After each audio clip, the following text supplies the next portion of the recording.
Hello everyone, आप देख रहे हैं एकलव्य स्नातक और इस वाली वीडियो में हम देखने वाले हैं BPSC 134। इसका यूनिट नंबर जो है हमारा 10 है और इसमें हम बात करने वाले हैं शक्ति के उभरते केंद्र की।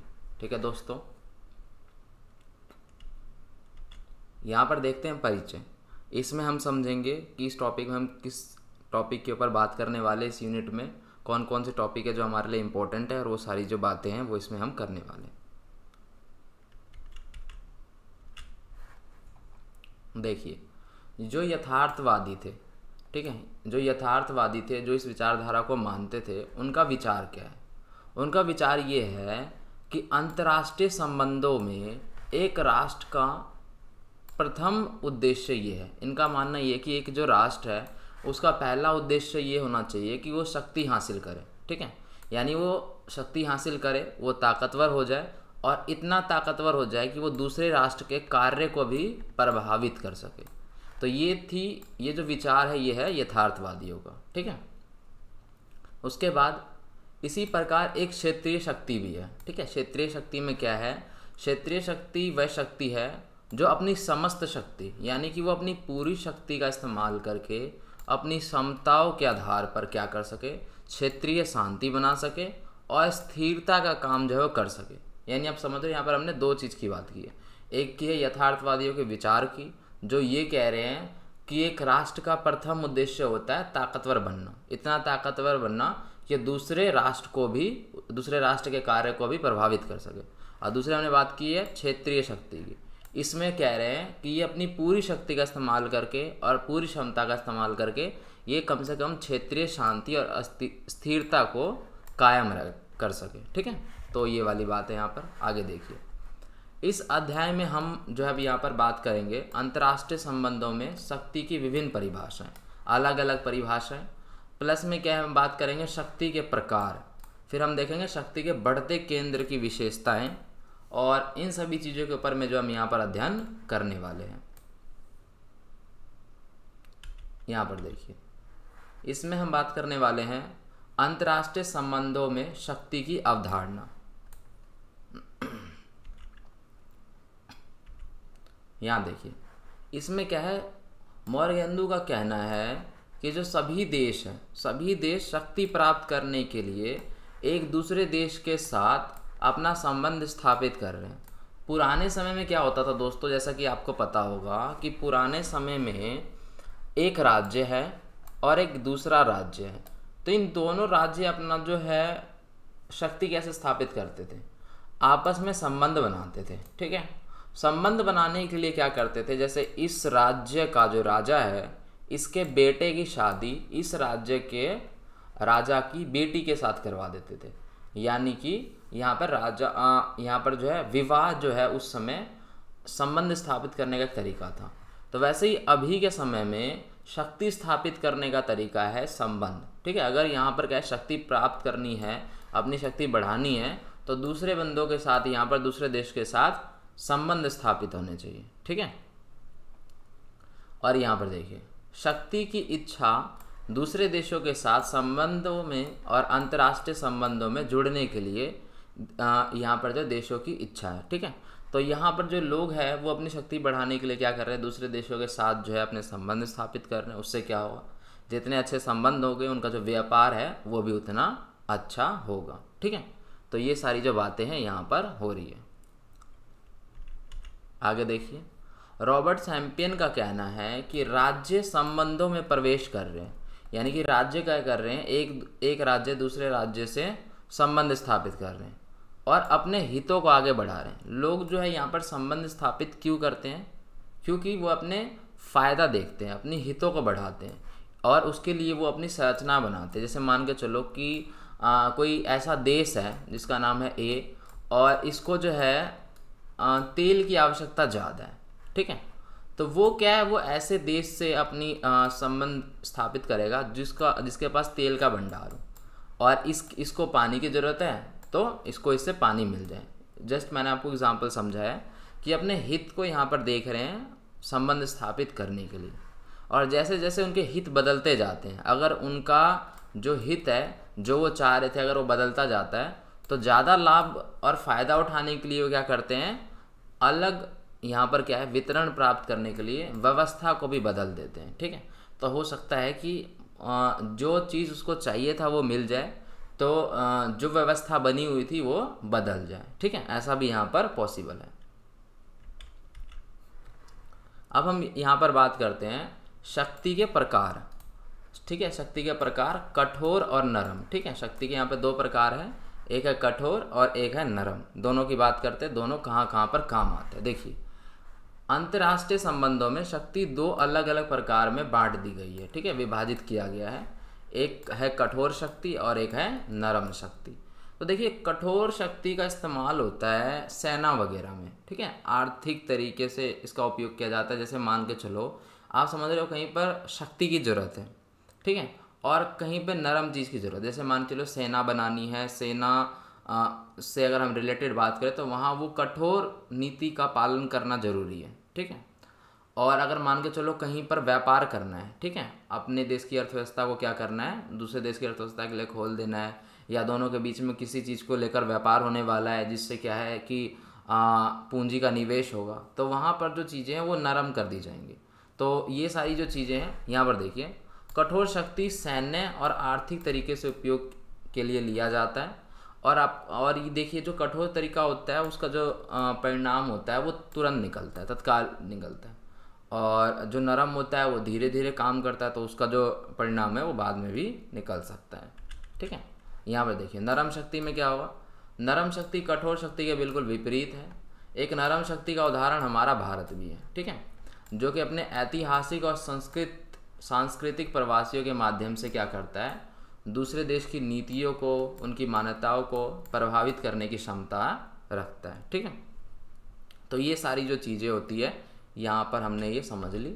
और अब देखिए, यहाँ पर हम बात करते हैं तीन इम्पोर्टेंट चीज़ों की। ठीक है, एक है वैश्विक शक्ति, एक है क्षेत्रीय शक्ति और एक है उप क्षेत्रीय शक्ति। इन तीनों के जो बारे में जो हम यहाँ पर बात करेंगे। ठीक है, कि इन तीनों के पास कैसी शक्तियाँ हैं, किस किस चीज़ में अपना हस्तक्षेप करती है, किस किस चीज़ को कंट्रोल करती है और किसकी क्या सीमाएं भी है। ठीक है,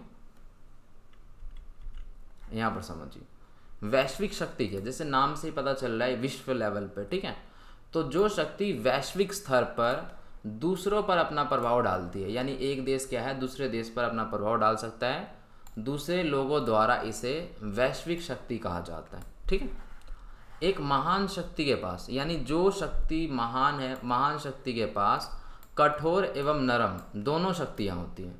ठीक है, तो इसके पास क्या है, वैश्विक शक्ति के पास दोनों है, कठोर और नरम भी, जो दूसरे राज्यों के अनेक चीज़ों में क्या कर सकती है, वो अनेक चीज़ों को प्रभावित कर सकती है। ठीक है, जैसे ये घरेलू के साथ साथ उनके विदेश की जो नीतियाँ हैं, उसके जो निर्णय हैं, ठीक है, उनके जो निर्णय हैं जो कि बहुत इंपॉर्टेंट है, उनको ही प्रभावित कर सकती है। तो ये होता है वैश्विक शक्ति। ठीक है, जो कि वैश्विक स्तर पर है। आगे बढ़ते हैं और यहाँ पर देखिए, ये क्षेत्रीय है, तो इससे साफ पता चल रहा है कि ये क्या है, ये किसी एक पर्टिकुलर क्षेत्र तक ही क्या है, सीमित रहेगी। तो क्षेत्रीय शक्ति में क्या है, क्षेत्रीय शक्ति में महान शक्ति के भी लक्षण होते हैं। ठीक है, अभी जो हमने पढ़ा तो उसके भी क्या है, इसमें थोड़े लक्षण होंगे, लेकिन ये क्या है, एक विशेष क्षेत्र तक ही ये सीमित रह जाएगा। ठीक है, ये बहुत बड़े लेवल पे नहीं होता जितने बड़े लेवल पर वैश्विक है। ठीक है, क्षेत्रीय पहलुओं को तय करने में इसका जो काम है, कहाँ कहाँ पर आता है, कहाँ पर ये महत्वपूर्ण भूमिका निभाता है, उसे समझिए। क्षेत्रीय पहलुओं को तय करने में, राज्य की आर्थिक गतिविधियों का मार्गदर्शन करने में, अंतर क्षेत्रीय व्यापार में, इन सभी जगह क्या है, ये महत्वपूर्ण भूमिका निभाता है। ठीक है दोस्तों, अब हम बात करते हैं यहाँ पर उप क्षेत्रीय शक्ति की। ठीक है, इसके अंतर्गत क्या होता है, यह है उप क्षेत्रीय शक्ति। इसमें अपने पड़ोसी देशों पर एवं क्षेत्रीय स्तर पर अपने प्रभाव का इस्तेमाल इसमें किया जाता है। ठीक है, जो छोटे मोटे जो आप समझ सकते हैं निर्णय हैं, उसका निर्धारण करने के लिए अपने पड़ोसी देशों के साथ। ठीक है, तो इसमें आप देख सकते हैं यहाँ पर ये एक अलग अलग क्षेत्रीय मुद्दे, जैसे कि पड़ोसियों को अपनी विदेश नीति का निर्धारण करते समय मार्गदर्शन कर सकता है। ये व्यापार और निवेश पर हावी होने वाला, व्यापार और निवेश से रिलेटेड कोई मुद्दा है तो उसमें क्या है, ये जो है यहाँ पर निर्धारण कर सकता है। सैन्य क्षमता को लेकर, तो ये सारी जो चीज़ें हैं ये उप क्षेत्रीय शक्ति के अंतर्गत आता है। अब यहाँ पर हम देखते हैं जो कि है केंद्रों का उभरना। यहाँ पर क्या हुआ था दोस्तों, शीत युद्ध की अवधि और शक्तियों के लिए नए केंद्रों का उभरना। यहाँ पर क्या हुआ, नए नए जो केंद्र है शक्ति के वो उभरे। ठीक है, तो शक्तियों के जो केंद्र है वो क्या होते हैं, मतलब ये देखिए यहाँ पर एक बात की गई है एक देश से, जो देश क्या है अपने आप को बहुत जल्दी डेवलप कर रहा है। ठीक है, उस देश में क्या है दूसरे देशों से थोड़ी कुछ खास बात है, तो ऐसी जो चीज़ें होती हैं वो मतलब कि आने वाले टाइम में ये क्या है बड़ी बड़ी शक्तियाँ बन सकते हैं। तो इसको ही कहते हैं कि शक्तियों का उभरना। जैसे कि यहाँ पर समझिए, ऐसे देश जो दूसरे राज्यों की तुलना में, यानी दूसरे देशों की तुलना में, दूसरे राज्यों की तुलना में अपनी आर्थिक, सैन्य और राजनीतिक शक्तियों को बढ़ाने में लगे हुए हैं, उसकी प्रक्रिया में लगे हुए हैं, उन्हें ही उभरती हुई शक्तियाँ कहा जाता है। उभरती हुई शक्तियाँ वह देश है, यानी उभरती हुई शक्तियाँ कौन है, वह देश है जिनके पास प्राकृतिक संसाधन भी बढ़िया हैं। ठीक है, आबादी भी ठीक ठाक है, बढ़िया है। और आबादी का तो आपको पता है पॉजिटिव और नेगेटिव दोनों इफेक्ट होता है। ठीक है, इसके नकारात्मक और सकारात्मक दोनों रूप है। आबादी ज़्यादा होते है तो उससे फ़ायदा और नुकसान दोनों होता है। ठीक है, तो ये सारी चीज़ें प्लस में क्या है, इसमें भूमि भी उनके पास ठीक ठाक हो। ठीक है, यानी कि उनका जो क्षेत्रफल हो वो भी ठीक है। तो इसको कहते हैं यहाँ पर उभरती हुई शक्तियाँ। यहाँ पर हम सबसे पहले जिक्र करते हैं यहाँ पर चीन की। ठीक है, तो चीन क्या है, चीन संसार का एक शक्तिशाली राष्ट्र है। ठीक है, आपको पता है जो चीन है वो कितना ज़्यादा जो काम करता है, वो उसके जो प्रोडक्ट है वो पूरे दुनिया भर में फैले हुए हैं। ठीक है, इसकी जो जनसंख्या है वो विश्व में सबसे ज़्यादा है। एक और इसके पास जो बात है वो क्या है कि जनसंख्या सबसे ज़्यादा है इसके पास देश में। तो ये इसके लिए नुकसानदेह भी हो जाता है, कभी कभी क्या होता है फ़ायदा भी हो जाता है। अब देखो नुकसानदेह क्या होता है, आपको पता है कि नुकसान किस चीज़ में हो सकता है, जनसंख्या ज़्यादा है तो उसको कंट्रोल करना जो है वो मुश्किल है। प्लस में जनसंख्या ज़्यादा होगी तो रोज़गार के अवसर उपलब्ध करवाना, ये सारी चीज़ें थोड़ी मुश्किल हो जाती है। लेकिन यहाँ पर क्या है, और इसका फ़ायदा क्या होता है, फ़ायदा ये होता है कि यहाँ पर अगर कोई विदेशी कंपनी निवेश करती है तो लोग ज़्यादा है, तो यहाँ पर क्या है एम्प्लॉयमेंट का जो रेट है वो कम होता है। यहाँ पर रोज़गार तो मिल जाएगा, लेकिन मतलब सस्ते लेबर मिल जाएंगे, सस्ते मजदूर भी यहाँ पर मिल सकते हैं जहाँ पर जनसंख्या ज़्यादा होती है। तो वहाँ पर देशों को क्या होता है थोड़ा फ़ायदा हो जाता है। और जब देश ये देखता है कि यहाँ पर जो मुझे सस्ते लेबर मिल रहे हैं, मतलब कंपनियाँ ये देखती है, जो विदेश की कंपनियाँ निवेश करती है वो जब ये देखती है कि यहाँ पर सस्ते लेबर मुझे मिल रहे हैं तो वो निवेश करने के लिए राज़ी भी हो जाती है। तो ऐसा ही सीन होता है जनसंख्या ज़्यादा होने के यहाँ पर जो है नेगेटिव और पॉजिटिव दोनों जो होते हैं यहाँ पर। ठीक है, तो साथ ही क्षेत्र भी बहुत बड़ा है, और उसके पास चीन के क्या है क्षेत्र भी काफ़ी ज़्यादा बड़ा है, जैसा कि आपको पता है। तो ये सारी चीज़ें इसके पास। चीन ने क्या किया, बुनियादी ढांचे के निर्माण में महत्वपूर्ण सफलता प्राप्त की है। ठीक है, चीन ने क्या किया है, जो बेसिक इंफ्रास्ट्रक्चर था उसको मजबूत करने में बहुत ज़्यादा सफलता प्राप्त की है। इस चीज़ के लिए चीन को यहाँ पर बड़ा इसका जो है तारीफ जो की जाती है। चीन ने विदेशी निवेशकों को महत्वपूर्ण रियायतें प्रदान की हैं। अब देखो चीन ने क्या किया है, जो विदेशी निवेशक है ना, जो देश में निवेश करते हैं, जैसे विदेशी निवेशक कौन होते हैं, जैसे बड़ी बड़ी कंपनियां हैं, तो अगर वो आपके देश में निवेश करती है तो वहाँ पर क्या होता है रोज़गार के अवसर नए पैदा हो जाते हैं। ठीक है, बहुत सारी चीज़ें होती है, वो यहाँ पर काम कर रहे हैं तो उससे फ़ायदा होता है देश को। तो विदेशी निवेशकों के लिए इन्होंने बहुत सारी रियायतें दी है, छूट दी है। प्लस में क्या है, इनकी जनसंख्या ज़्यादा है तो इस बात का भी क्या है, वहाँ पर जो विदेशी निवेशकों को लगता है कि यहाँ पर क्या है काम करने वाले कम रेट पर मिल जाएंगे। तो ये सारी जो चीज़ें हैं ये होती हैं, जिसकी वजह से क्या है चीन में विदेशी पूंजी निवेश ज़्यादा होता है। तो इसकी वजह से क्या है चीन में ज़्यादा पूंजी का जो निवेश है वो होता है। ठीक है, चीन जिस गति से प्रगति कर रहा है, मतलब जिस गति से उसकी प्रगति चल रही है, उससे ये आशा की जाती है कि आने वाले टाइम में क्या है चीन बहुत ही ज़्यादा समृद्धशाली राष्ट्रों की श्रेणी में आ जाएगा। ठीक है, यानी जो भी मैंने आपको बात यहाँ पर बताई है उन सभी से ये लगता है कि चीन बहुत जल्दी प्रगति कर रहा है। प्लस में क्या हो सकता है आने वाले टाइम में बहुत ही शक्तिशाली राष्ट्र भी बन जाए। लेकिन क्या आपको पता है चीन के साथ जो है वो दिक्कतें भी चल रही है बहुत सारी। जैसे कोविड आया था, इसकी वजह से क्या है और जो यहाँ पर जो निवेशक है, ठीक है, उससे रिलेटेड कुछ प्रॉब्लम आई है। प्लस में यहाँ की जो सरकार है तो उससे रिलेटेड भी जो है लोगों को जो थोड़ी थोड़ी दिक्कत आती है। तो मतलब सारी चीज़ें सही नहीं है, कुछ कुछ चीज़ें चीन में भी जो है वो विदेशी निवेशकों के लिए थोड़ी चिंताजनक बातें हैं। तो ऐसी सीन है, लेकिन ठीक उसके बाद भी जो चीन है वो अच्छा ग्रो यहाँ पर कर रहा है। ठीक है, यहाँ पर हम बात कर लेते हैं रूस की। तो रूस तो आपको पता है, रूस शुरुआत से ही जो है बहुत ताकतवर था, लेकिन क्या है कि शीत युद्ध के बाद जो रूस था उसकी जो हालत है थोड़ी ख़राब हो गई, लेकिन दोबारा से फिर से जो रूस है वो बहुत बड़ी महाशक्ति है अभी भी। ठीक है, यहाँ पर समझिए, शीत युद्ध के अंत और सोवियत संघ के विघटन के बाद, सोवियत संघ का विघटन हुआ जब शीत युद्ध का अंत हुआ, तो रूस को भारी राजनीतिक और आर्थिक समस्याओं का सामना करना पड़ा। ठीक है, बहुत सारी प्रॉब्लम आई इसके सामने, राजनीतिक तौर पर, आर्थिक तौर पर बहुत सारी समस्या आई, लेकिन फिर भी रूस संसार का सबसे बड़ा देश है। आप देख सकते हैं क्षेत्रफल के हिसाब से रूस सबसे बड़ा देश है पूरी दुनिया में। ठीक है, जो लगभग 17 मिलियन वर्ग किलोमीटर में फैला हुआ है। ठीक है, मतलब बहुत बड़ा एरिया है इसके पास, सबसे बड़ा।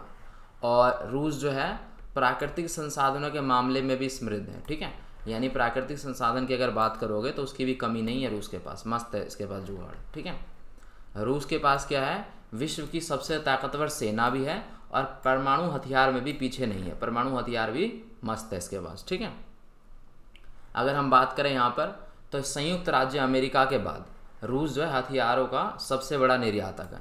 ठीक है, संयुक्त राज्य अमेरिका के बाद जो है सबसे ज़्यादा जो दूसरे देशों को जो हथियार है वो निर्यात करता है रूस। रूस क्या है, 11वीं सबसे बड़ी अर्थव्यवस्था है, 11वें नंबर पे सबसे बड़ी अर्थव्यवस्था है रूस। और सऊदी अरब के बाद जो है दूसरा सबसे बड़ा तेल निर्यातक भी है, ये भी बहुत बड़ी बात है। ठीक है, सऊदी अरब के बाद दूसरा सबसे बड़ा तेल निर्यातक है रूस। तो ये सारी चीज़ें, रूस भी बहुत क्या है, ताकतवर है। ठीक है, और यही सारी चीज़ें हैं, और इतिहास से ही क्या है, रूस और भारत की जो है वो बहुत अच्छी जमती है। ठीक है, तो ये सारी जो बातें हैं ये रूस की बात थी। अब हम बात कर लेते हैं यहाँ पर अपने भारत की। ठीक है, तो जो भारत है वो भी किसी से कम नहीं है। यहाँ पर अगर हम भारत की बात करें तो भारत विश्व का दूसरा सबसे बड़ा आबादी वाला देश है। ठीक है, दूसरा सबसे बड़ा आबादी वाला देश है, तो इससे क्या है, भारत को अभी थोड़ी बहुत प्रॉब्लम ही हो रही है, फेस करनी पड़ रही है, रोज़गार के अवसर, ये सभी चीज़ें लेकर। लेकिन आने वाले टाइम में सारी चीज़ें जो हैं वो ठीक होने की बहुत ज़्यादा संभावना है। और सबसे ज़्यादा युवा आबादी, ये एक बहुत ही ज़्यादा पॉजिटिव जो है यहाँ पर चीज़ है कि भारत के पास जो है आबादी सबसे ज़्यादा तो है, लेकिन यहाँ पर युवा आबादी है। ठीक है, जो कि आपको पता है प्रोडक्टिविटी जो है इंक्रीज़ होती है। ठीक है, तो प्रोडक्टिविटी बहुत ज़्यादा कर सकते हैं ये जो युवा आबादी है। ठीक है, यहाँ पर देखिए 1991 से भारत ने क्या किया, जो अपनी आर्थिक नीतियाँ थी, ठीक है, उसको उदार बनाया। उसको उदार बनाने से क्या हुआ, विश्व की जो तीव्र गति से बढ़ती हुई अर्थव्यवस्था बन गई है। तो ऐसा ही हुआ, व्यापार में इन्होंने क्या है अपना जो है बढ़िया सीन किया है। तो ये सारी चीज़ें, अगर हम IMF के उसके अनुसार बात करें, अनुमानों के अनुसार, तो भारत का जो GDP है वो लगभग 2.96 हज़ार बिलियन अमेरिकी डॉलर है। ठीक है, तो ये भी सही है। अगर हम विश्व के GDP की बात करें तो 3.36% है। ठीक है, अगर हम बात करें कि भारत की जो GDP वृद्धि है ना वो चीन से भी ज़्यादा है। ठीक है, तो ये भी यहाँ पर क्या एक अच्छी बात है। भारत में कई सारे महत्वपूर्ण अंतर्राष्ट्रीय, भारत ने क्या कर रखा है कि बहुत सारे जो महत्वपूर्ण अंतर्राष्ट्रीय संगठन होते हैं, ठीक है, उसके सदस्य भी है भारत। तो ये जो सारी चीज़ें हैं ये भी सारी अच्छी चीज़ें हैं। ठीक है, तो यही सारी बातें थी। ठीक है, तो टेलीग्राम में आप ज्वाइन हो सकते हो, डिस्क्रिप्शन में लिंक मिल जाएगा। इंस्टाग्राम पे कुछ पूछना है आपको तो आप पूछ सकते हो। और आपका जो ये यूनिट है ये यहाँ पर आपका जो है ख़त्म हो चुका है। ठीक है, तो वीडियो को आप लाइक कर सकते हो, कमेंट कर सकते हो, शेयर कर सकते हो, सब्सक्राइब कर सकते हो चैनल को। बगल में बेल नोटिफिकेशन आइकन होगा उसे प्रेस कर सकते हो, जिससे नई वीडियो की नोटिफिकेशन आप तक पहुँचती रहेगी। धन्यवाद दोस्तों, मिलते हैं अगली यूनिट में।